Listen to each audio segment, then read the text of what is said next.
membacakan zikir tahlil, pahalanya insya Allah kita akan sampaikan, mudah-mudahan sampai kepada almarhum almarhumah keluarga kita yang sudah meninggal kita. Mudah-mudahan Allah terima amal ibadahnya, iman Islamnya, dan ditempatkan di tempat yang layak di sisi Allah Subhanahu wa taala, di raudhah min riyadil jannah. Amin ya rabbal alamin. Selanjutnya kita akan melanjutkan pembahasan kita di pembahasan fikih.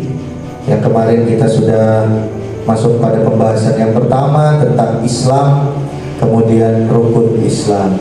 Nah, kemarin rukun Islam itu sudah kita bahas. Yang pertama adalah membaca dua kalimat syahadat tauhid, asyhadu an la ilaha illallah. Kemudian yang kedua syahadat Rasul, wa asyhadu anna Muhammadar Rasulullah. Nah, selanjutnya adalah rukun Islam yang berapa ini? Dua berarti ya. Yang kedua, wa qala al-mu'allifu rahimakumullah, dan yang selanjutnya adalah pembahasan tentang rukun Islam kita yang kedua, yaitu iqamis shalah, mendirikan sholat. Ma makna iqamis shalah? Ma itu apa? Makna itu arti iqamis shalah itu mendirikan sholat. Qoma itu mendirikan. Maknahu, dan makna atau arti dari hu itu iqamis shalah, mendirikan sholat. Jadi arti mendirikan sholat itu adalah fi'lus shalawatil khamsi. Fi'lus sholawat, fi'lu itu ngelakoni, kalau bahasa Jawanya itu melakukan. As-sholati itu sholat, al-khamsi itu 5 waktu, yang 5. Jadi kalau kita itu meyakini kalau kita itu orang Islam, kemudian kita itu mendirikan sholat, arti mendirikan sholat itu melakukan fi'lus sholawat atau fi'lus sholat. Jadi kalau kita tidak melakukan, cuman ngomong doang, bicara aja, berarti itu kita belum melaksanakan rukun Islamnya. Ditanya, kamu Islam, syahadat, sholat, sudah? Udah, itu misalkan. Tapi pada kenyataannya dia tidak melakukan sholat, berarti dia itu belum Islam. Islamnya hanya sebatas di ucapan. Itu. Jadi harus kita lakukan minimal. Di sini disebutkan al-khamsi, yang 5, berarti yang fardu. Makanya kita ini minimal yang fardu dulu. Kadang kita itu suka lewatin yang wajib, dawamin, ngebiasain yang sunnah. Dulu saya pernah diingatkan sama guru terus seperti itu. Jangan sampai kita itu malam ngaji, kita sholat tahajud, amal ibadah yang lain yang sifatnya sunnah, tapi nanti ketika kita subuh kita itu ke siangan. Nah, ini jangan. Jadi nanti kita dicapnya itu orang yang ahlus sunnah ninggal wajib. Nah, ini yang bahaya. Ahlus sunnah ninggal wajib. Mas sholawatul khamsi, dan apa itu sholat al khamsi yang 5? Ya, kita sudah tahu, hiya subuhu, yaitu yang pertama subuh, wal duhru dan duhur, wal asru dan asar, wal maghrib dan maghrib, wal isya'u dan salat isya. Gak apa-apa kita ingetin, kali-kali aja kita lupa. Namanya juga manusia, menus kebanyakan dosa. Nah, itu biasanya gitu, tempat salah dan lupa. Udah inget di taklim kita pada malam hari ini, belum tentu terkadang kita melakukan. Jadi kita perlu diingatkan terus, diingetin. Mada yalzamu qablas shalah. Mada, dan itu apa? Yalzamu, yang menjadi kewajiban, qablas shalah, sebelum kita salat. Kalau tadi sudah tahu sholat itu 5 waktu yang fardu. Nah, sekarang kita bahas mada yalzamu qablas shalah. Apa itu yang menjadi kewajiban kita sebelum sholat? Yalzamu qablas shalah al-wudu. yalzamu dan yang wajib qabla itu sebelum as-sholati itu sholat, al-wudu'u itu wudu. Jadi kalau ada orang nanya, kalau kita sholat kok nggak wudu, berarti sholat kita batal. Jadi kalau saya jelasin ke anak-anak, wudu, sholat, zikir itu satu rangkaian, walaupun memang zikir itu tidak menjadi kewajiban. Makanya kadang ada orang, saudara-saudara kita, yang kalau misalkan habis sholat, habis salam nggak zikir. Kadang zikirnya lewat HP, kadang ada langsung pergi. Allahumma lantas jalan. Ya nggak apa-apa, itu keyakinan mereka. Tapi memang kalau saya jelasin satu rangkaian itu, kalau rasanya ditinggal itu aneh. Wudu itu bukan gerbongnya, lokomotifnya. Sholat itu gerbongnya, isinya, kemudian zikir itu ya tambahannya. Kalaupun ditinggal nggak apa-apa memang. Tapi kalau misalkan kita sholat, kok nggak wudhu, sama aja kereta ini ada gerbongnya, ada relnya, tapi nggak ada lokomotif. Jadinya ya nggak jalan, percuma di situ-situ aja. Wallahu a'lam. Pasti Allah nggak bakalan nerima ibadah sholat kita. Kebalikannya, kok kalau misalkan sholat wudhu doang, sholatnya mah kagak. Berarti kita ini naik kereta yang jalan lokomotifnya doang, kagak ada isinya. Padahal Allah itu melihat kita itu di isinya. Kereta itu isinya, kereta ngalor ngidul ya, dari Jakarta ke Bogor gak ada orangnya, rugi itu KAI. Jadi intinya adalah isinya. Makanya di sini rangkaian yang penting itu adalah sholatnya. Nah, makanya sholatnya itu didahului dengan wudu, gerbangnya itu wudu. Kam furudul wudu, kam itu ada berapa furudul wudu, itu fardunya wudu. Nah, fardu wudu, fardu nanti dijelasin. Fardu itu adalah perkara yang wajib dilakukan di dalam wudu. Jadi harus kita lakukan. Jadi ada fardunya, ada sunnahnya, nanti ada syaratnya. Nah, fardu itu yang harus ada. Kalau tidak ada di dalam wudu, wudu kita batal, wudu kita nggak sah, sholat kita nggak diterima. Urutannya gitu. Furudul wudu sittatun, furudul wudu dan fardunya wudu sittatun itu ada 6. Al-awwalu yang pertama itu an-niyatu, niat. Maka itu hafal.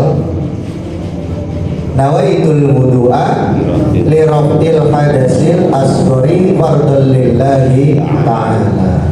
Itu niatnya. Memang kadang ada perbedaan, ada yang baca sebelum cuci tangan, ada yang pas ngebasuh mukanya. Memang afdalnya itu pas mau ngebasuh muka. Tapi kadang anak-anak kita, kadang kita ajarkan sebelum masuk ke masjid, sebelum ke tempat wudhu, doa dulu bareng-bareng. Ya nggak apa-apa. Yang penting yang fardunya itu masuk. Asani dan yang kedua ghuslul wajhi, basuh wajah atau muka, basuh. Nah ini ada ikhtilaf memang di fikih. Ikhtilaf itu perbedaan. Kalau kita mazhabnya Syafi'i itu ghuslu, membasuh. Basuh itu apa? Sebagian aja. Jadi nggak perlu semuanya. Tapi kalau di mazhab yang lain itu basuhnya semuanya. Jadi dibuka semuanya itu dibasuh. Tapi kalau kita angkat dikit, udah kena ujung rambut sini, udah sah. Perempuan gimana? Perempuan ya dibuka, dicopot. Makanya biasanya tempat wudhu perempuan itu tertutup biar tidak terlihat auratnya. Mulai dari mana? Biasanya dari ujung-ujung sampai jenggot. Kalau yang jenggotnya panjang banget, semuanya diseka. Bener ya Pak? Diseka ya bahasanya ya? Pokoknya semuanya harus basah, diulek-ulek. Jadi kalau misalkan nanti kita pergi berkesempatan ke Mekah Madinah, di sana itu campur baur, pokoknya semua mazhab yang 4 itu. Kalau melihat orang sholat dan wudhunya beda, jangan kaget. Jadi wudhunya mereka benar-benar dibuka semuanya. yang pakai kain ihram itu ya semuanya itu, dan nanti semua kepalanya dibasahi, itu ada. Tapi kalau kita lazimnya orang Indonesia itu menggunakan mazhab Syafi'i, jadinya itu cukup sedikit aja lah membasuh itu. Kemudian as-salisu, dan yang ketiga, ghuslul yadaini ma'al mirfaqaini, membasuh kedua tangan ma'al mirfaqaini, sampai sikut dua-duanya. Jadi kalau misalkan pakai yang panjang itu dicopot, dilipat gitu. Jadi gitu. Syukur-syukur kayak Pak Jayadi itu udah gampang. Tapi kalau yang panjang ya dicopot. Kalau yang laki ribet itu dicopot. Kalau di masjid itu kadang ada bapak-bapak, copot aja bajunya. Ar-rabi'u, dan yang keempat, mashu ba'dir ra'si, yaitu membasuh sebagian kepala. Itu tadi yang wajah, kalau yang ini sebagian kepala yang tadi. Al-khamisu, dan yang kelima, ghuslur rijlaini ma'al ka'baini, membasuh kedua kaki ma'al ka'bain, sampai dua mata kaki. Jadi dua mata kaki kita punya mata basuh yang segini. Kalau agak rada takut ya udah angkat aja sampai dengkulnya, ya nggak apa-apa.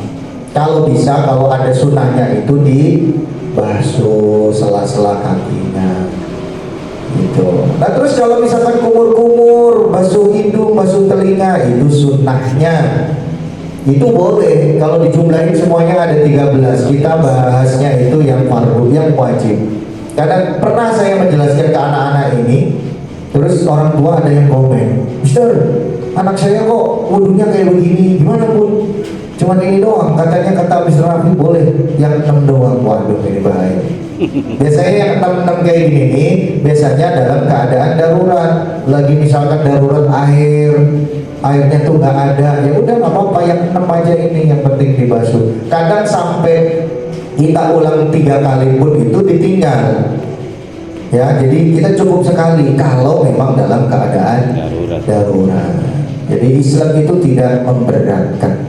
As-sadisu, dan yang keenam, at-tartibu, atau tartib artinya itu urut, mulai dari cuci tangan, basuh hidung, basuh muka. Kalau anak-anak kita ajarin ke tepuk wudu, baca bismillah sambil cuci tangan, basuh hidung, itu sampai terakhir. Nah itu dihafalin biar urut tertib, jadi nggak boleh diloncat-loncat. Karena aku baru masuk, aku basuh kaki lah gitu. Nah, nanti pas udah wudu, tadi basuh kaki udah nggak usah, nggak boleh. Kalaupun masuk ke masjid cuci kaki, nanti pas wudu terakhir harus cuci kaki kembali. Nah itu bahasan kita tentang fikih makna mengerjakan sholat atau iqamis sholat. Kemudian kam furudul wudu, fardunya wudu. Selanjutnya kita lanjutkan untuk pembahasan hadis. Udah ini ya Bang? Oh nggak sebentar, berarti masih bisa Bang, 1 hadis lah minimal ya. Hadisnya yang kemarin kita sudah membahas tentang keutamaan ilmu dan ulama. Nah sekarang ada hadis kembali, masih di dalam bab yang pertama. Ada waqala Nabi sallallahu alaihi wasallam, man zara aliman faka'annama zarani, wa man safaha aliman faka'annama safahani, wa man jalasa aliman faka'annama jalasani fid dunya, wa man jalasani fid dunya ajlastuhu ma'ya yaumal qiyamah. Nah ini yang senang banget silaturahim ke rumah guru kita. Kalau kemarin kan kita datang ke majelis, ke tempat-tempat pengajian, kemudian kita duduk, nggak ngapa-ngapain, cuma dengerin udah dapat kemuliaan. Nah sekarang ini adalah fadilah, keutamaan bagi kita yang suka datang mengunjungi guru kita. Manzaro, dan barang siapa yang mengunjungi aliman, itu orang alim atau orang yang punya ilmu atau guru kita, Faka'an nama, maka dia itu seperti zaroni, mengunjungi aku, kata Nabi. Jadi kita itu mengunjungi guru kita itu sama saja kita menziarahi Nabi Muhammad Shallallahu Alaihi Wasallam. Ya, tapi jangan terus lantas punya cita-cita udah nggak usah ke Madinah, mahal, jauh, belum tentu juga punya duit, udah ziarah ke rumah guru aja sama aja kata Nabi. Ya jangan gitu. Ya kan kita rezeki itu nggak ada yang tahu, ya kan? Gitu. Waman sofaha aliman, dan barang siapa dia itu mau bersalaman, musofahah salaman, aliman kepada gurunya, maka annama itu bagaikan sofahani, dia itu salaman dengan aku. Tuh. Kan kemarin hadisnya al ulama warasatul anbiya, ulama itu adalah pewarisnya Nabi. Jadi orang yang datang ziarah berkunjung itu sama aja ziarah berkunjung ke Nabi Muhammad. Orang yang bersalaman mencium tangan gurunya itu seperti dia itu juga mencium dan menjabat tangan Nabi Muhammad Shallallahu Alaihi Wasallam. Wa man jalasa aliman, dan barang siapa dan siapa orang yang dia duduk aliman beserta orang alim, maka annama bagaikan dia itu jalasani di dunia, dia itu duduk bersamaku di dunia. Jadi duduknya kita bersama guru, dengan orang tua kita, dengan kiai kita, ustadz kita itu seperti duduknya kita itu bersama Nabi di dunia. Wa man jalasani fid dunya, dan siapa orang yang duduk di dunia, ajlastuhu ma'ya yaumal qiyamah, itu seperti nanti yang duduk bersamaku nanti di dunia, sama halnya nanti dia itu duduk bersamaku pada hari kiamat. Ya, jadi orang yang duduk bersama Nabi, bersalaman dengan Nabi, kok rasa-rasanya nggak bakal dia itu masuk ke dalam neraka. Makanya ini kita punya guru atau kita jadi guru itu memang keutamaannya luar biasa. Makanya nih orang-orang yang suka menghormati guru-gurunya ini luar biasa. Karena ada salah satu hadis itu yang menyebutkan bahwasanya nanti di hari kiamat, kenapa sih banyak orang-orang itu yang datang ke rumah gurunya, cium tangan, ngasih buah tangan, sampai seperti itu yang sering dikata-kata sama orang. Ya nggak apa-apa, karena nanti Allah itu akan memberikan keistimewaan kepada orang alim ketika nanti di hari kiamat orang tersebut bisa memberikan syafaat untuk orang-orang yang pernah duduk, orang yang pernah bertemu dengan ulama tersebut. Makanya kita ini kalau bahasa orang Jawa itu DP itu ya ngemper-ngemper lah gitu sama guru tuh. Siapa tahu nanti ketika ditanya sama Allah, "Hai Fatur, kamu dulu itu sering ngaji. Sekarang aku kasih kesempatan, siapa dulu orang yang sering ngaji sama kamu?" Dan kita disebut. Nah, luar biasa nih. Makanya kan kadang kita itu suka berdoa, kita memohon kepada Allah, guru-guru kita itu bisa memberikan syafaat. Syafaat bukan berarti syafaat seperti Nabi Muhammad, bukan memang. Tapi siapa tahu ketika beliau itu ada duduk di dalam surganya Allah Subhanahu wa taala, kita itu bisa ditarik, ya, ditanya. Kan begitu. Selanjutnya al-bab tsani, dan bab yang kedua fi fadilati la ilaha illallah. Dan bab yang kedua adalah keutamaan kita mengucapkan kalimat la ilaha illallah.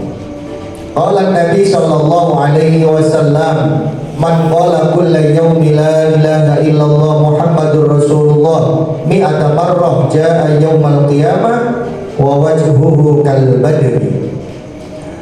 Bersabda Rasul sallallahu alaihi wasallam, man dan barang siapa qala dia itu membaca kulla yaumin, setiap hari, kalimat la ilaha illallah dilanjut Muhammadur Rasulullah mi'ata marrah, sebanyak 100 kali, jaa maka nanti akan datang yaumal qiyamah, pada hari kiamat, wa wajhuhu mukanya orang tersebut kal badri bagaikan bulan purnama. Jadi ini kita malam ini adalah saksi atau waktu di mana kita ini ingin mendapatkan apa yang sesuai dengan hadis Rasul Shallallahu Alaihi Wasallam. Tadi kita bacanya ya paling mentok 33 karena kita terbatas sama waktu. Tapi kalau kita setiap hari minimal itu 100 kali, nanti ketika datang hari kiamat kita dibangkitkan dari alam kubur, muka kita, wajah kita itu akan bersinar kal badri, seperti bulan, layaknya bulan purnama.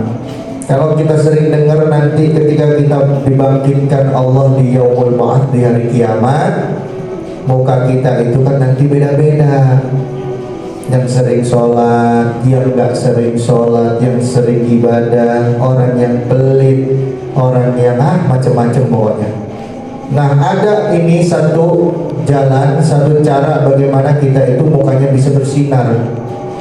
Ya jangan terus mengucapkan la ilaha illallah doang, tapi ya tetap sholat, ditambah kita mengucapkan kalimat la ilaha illallah Muhammadur Rasulullah.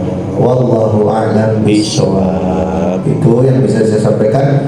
Mudah-mudahan bisa bermanfaat bagi kita semuanya. Amin ya rabbal alamin. Kita tutup dengan doa. Mudah-mudahan apa yang kita pelajari pada malam hari ini menjadi ilmu yang manfaat. Al-Fatihah. A'udzu billahi minasyaitonir rajim. Bismillahirrahmanirrahim. Alhamdulillahi rabbil alamin. Arrahmanir rahim. Maliki yaumiddin. Iyyaka na'budu wa iyyaka nasta'in. Ihdinas siratal mustaqim. Siratal ladzina an'amta 'alaihim ghairil maghdubi 'alaihim waladdallin. Amin. Astaghfirullahaladzim. Astaghfirullahaladzim. Astaghfirullahaladzim. Falakal hamdu ya Allah ya Mahmud. Allahumma inna nas'aluka ridhaka wal jannah wa na'udzubika min sakhatika wan nar. Allahumma inna nas'aluka salamatan fid din wad dunya wal akhirah wa 'afiyatan fil jasad wa ziyadatan fil 'ilmi wa barakatan fil rizqi wa taubatan qabla al maut wa rahmatan indal maut wa maghfiratan ba'da al maut. Allahumma hawwin 'alaina ya Allah bi sakaratil maut wan najata minan nar wal 'afwa 'indal hisab. Allahumma taqabbal wa 'awfil thawab ma qara'nahu minal Qur'anil 'azim wa ma halalna wa ma sabbahna wa ma astaghfarna wa ma shallaina ala sayyidina Muhammadin sallallahu alaihi wasallam hadiyatan wasilatan wa rahmatan nazilah wa barakatan syamilah wa ila hadrati habibina wa syafi'ina wa qurrati a'yunina sayyidina Muhammadin sallallahu alaihi wasallam wa li jami'i ikhwani minal anbiya wal mursalin wal awliya wa syuhada wa sholihin wa sahabati wa tabi'in wal ulama wal musannifin wa jami'il malaikatil muqarrabin, khususan Sayyidina Syekh Abdul Qadir Al-Jailani, thumma ila jami'i ahli kubur minal muslimin wal muslimat wal mu'minina wal mu'minat aina makanu min masyariqil ardi ila magharibiha barriha wa bahriha, khususan aba'ana wa ummahatina wa ajdadana wa jaddatina, wa nakhusu khususun man fataha hadhihi dara, wa nakhusu khususun almarhumah fi hadzal majlisil mubarak ya Allah, bibarakati sholawati ala rasulillah, bibarakati tahlil, bibarakati tahmid, bibarakati takbir. Rabbana zalamna anfusana wa illam taghfir lana wa tarhamna lanakunanna minal khasirin. Rabbana wa la tuhammilna ma la taqata lana bihi wa'fu anna waghfir lana warhamna anta maulana fansurna 'alal qaumil kafirin. Rabbana atina fid dunya hasanah wa fil akhirati hasanah wa qina 'adzabannar. Subhana rabbika rabbil 'izzati amma yasifun. Wassalamun 'alal mursalin